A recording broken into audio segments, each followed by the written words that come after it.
अफगानिस्तान ने पाकिस्तान के खिलाफ 3 T20 मैचेस की सीरीज के लिए स्क्वाड का ऐलान कर दिया, जिसमें स्पिनर राशिद खान को कप्तान मुकर्रर किया गया है।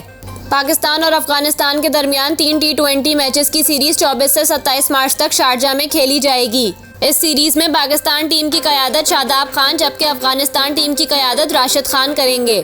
सीरीज के हवाले से गुफ्तगू करते हुए अफगान क्रिकेट बोर्ड के एग्जीक्यूटिव नसीब खान का कहना था कि पाकिस्तान के खिलाफ सीरीज के लिए सिलेक्टर्स ने दस्तयाब बेहतरीन खिलाड़ियों का इंतखाब किया है। सीरीज के लिए हमारी टीम कैंप में बहुत मेहनत कर रही है।